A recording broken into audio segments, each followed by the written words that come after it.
This is the Nebula Distortion Elemental Spirit, 9 out of 9 Distortion stack clear. And there are a couple of things that are a little bit awkward with my setup, which I'll go over why they're awkward and what you should change about it, like an extra card or just the wrong epiphany, because I don't feel like refarming it. This is just a standard basic setup, pretty much. One of the annoying things is that the boss has Necrosis for some reason. For anybody who doesn't remember what this is, in the second half of Great Rift, Phase 2, I think actually, I don't remember, I think only Phase 2 had this, but if you heal, you will take damage, and the damage is based on how much you healed, so you can't out-heal Necrosis, which means that you can't use Miko, which kind of sucks, because she's like her best AP generator. The boss also has Elasticity, and also generates 1 bleed, which you do want to play, because the bleeds don't have ephemeral, they will clog your deck eventually. So that's why we're forced to use Narja, but this does give us a team with Narja and 9, plus Veronica, but for anybody who rolled the previous banner unit plus the current banner unit, you can try this out. It's pretty easy and consistent if you make the changes that I will mention. And since these are the past 2 banner units, if you rolled Narja and you still haven't been able to get the crystals to get 9, then the best way to do that is by getting your discounts at lootbar.gg. No matter what you're looking to pick up, Lootbar provides it fast, secure, and at a more affordable price, with 24/7 customer service and refunds guaranteed. If you haven't gotten your double crystals yet, buying it on Lootbar can save you up to $30 if it's your first purchase. Lootbar has been providing deals for games for years, giving them over 30,000 reviews on Trustpilot with an average rating of 4.9. New users can currently get 2 coupons for an additional 12% and 8% off their purchases, so make sure to click on the link below and sign up now. So let's take a look at the builds. First up is 9. This is the extreme version, but you probably don't want extreme for this. I think better would be, if you're going for like a standard build, just go for Ironclad, because you can use the shield to block all of the damage pretty much, and not having to play the card 6 times is really nice, because that way you can just play it like 4 times, and it's a lot easier to cycle through your hues, especially with all the issues that Narja brings sometimes. And besides that, we have pretty much just the standard stuff. Because it's extreme, you do want to have the exhaust version. If you're doing Ironclad, you can literally remove Fatal Strike. You could remove both of these, honestly, and it wouldn't really matter. And then you also don't necessarily need this many Fighting Spirits if you're going for Ironclad. Partners, just Wilhelmina, and then the Memory Fragments, I'm just on defense crit damage. For Veronica, oh, she does not have her crit damage set finished. I should fix that. Rosaria as the partner, who got a massive buff because she has 16% attack now too, even though she was already like pretty good. The save data is your standard 4-0 cost repose. Only really upgrade I would want here is a -1 cost on Sir Kowalski, but not too much we can really do about that. It's pretty much basic Veronica stuff. I'm not going to linger on it. For Narja, because 9's not great at proccing Veracity, we are going to be using the decreased cost of 2 random cards in hand instead, because this way you don't have to like fulfill the condition, and you do get like less Veracity stacks out of it, but it's something we'll just have to deal with. We have Voluntary Control here, which I did get lucky and hit a Divine Draw 1 on. Mealtime should not be here, so Mealtime should have been removed, and this is because, one, with Necrosis, you don't really want to play this too much, though I think because you can heal from Veracity, it's not a huge deal. The bigger issue is that I mentioned that 9 is really bad at proccing Veracity, plus we don't have much Veracity generation here in the first place. If your Bottomless Hunger hits Mealtime, it's pretty much useless. Like, you hit the -1 cost, and then you have the... it only lasts for 1 turn, and that's really annoying. So this can mess up with your setup a lot, and you're going to see it, like, when I do my run, it's going to hit Mealtime, and it's not going to be useful. The other issue is that even if you retain it and just hold it in your hand, this is kind of a me problem, but I have the 50% more Ballista, and this causes my hand to overflow because of the additional bleed. So just remove it. It's literally free now too. It doesn't even cost like Fate Memory to remove Mealtime anymore, so you should probably just remove it.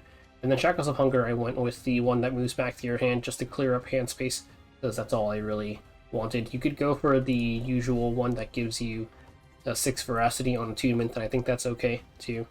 The gear bag is just here because we have a lot of upgrades and I wanted to cycle through them a bit. So that is it for all of the builds, and now you can check out the run.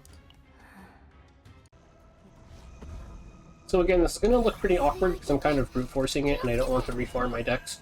But I'll explain everything that doesn't work very well, and you will see why you should leave out the things that I mentioned.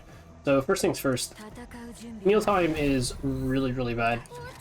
You can't play it really because of necrosis, and also not like 9 can activate the stuff that consistently anyways.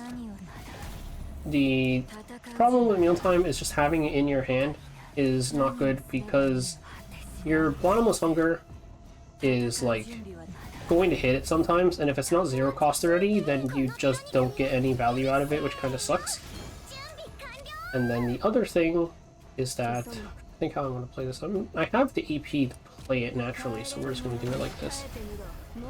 And the other thing is that because I have the generate 2 ballista I have the generate 2 ballistas thing, so there is a chance that I overflow my hand and I have to draw the hue again.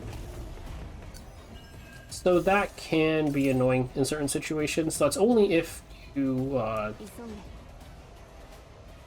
it's after you play level 5, which you should be trying to do, so definitely very annoying. We're going to hit him here twice.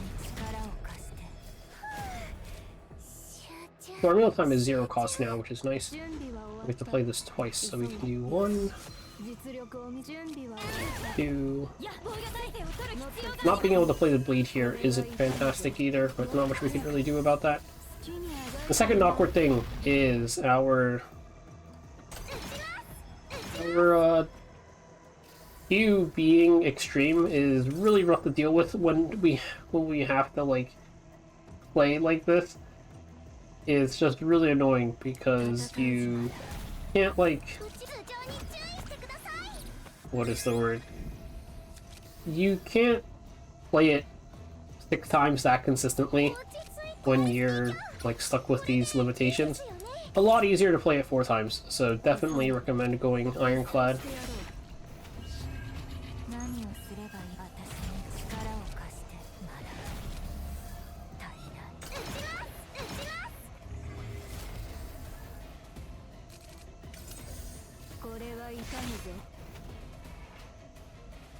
Now let's see what we can get. We have, this is level 2. I'm gonna here. I'm gonna repose. We have to start playing some of these.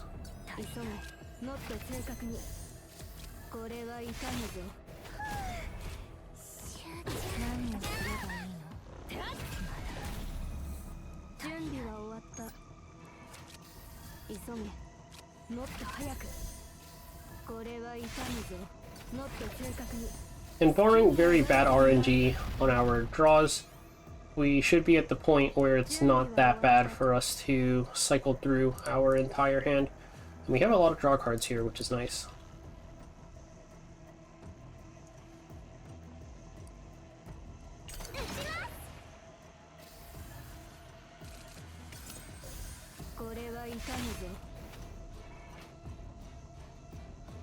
So let's see, let's play...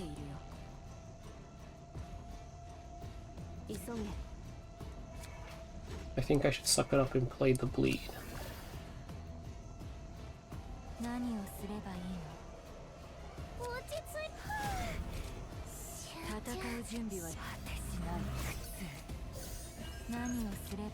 We have just barely enough HP. Ironclad also, we would have a lot of shielding and that would keep us alive.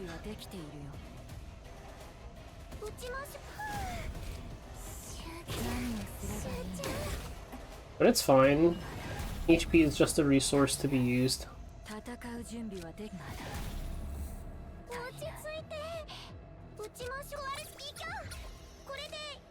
And we drew the repose, which was what I was trying to draw. So we're missing a few cards, but we have everything we need to, as long as it hits, okay. We have everything we need to play everything, I think. So we can just do this, and we should be good to go. もっと正確に。これは痛むぞ。もっと早く。これは痛むぞ。もっと正確に。好きにあがいてみな。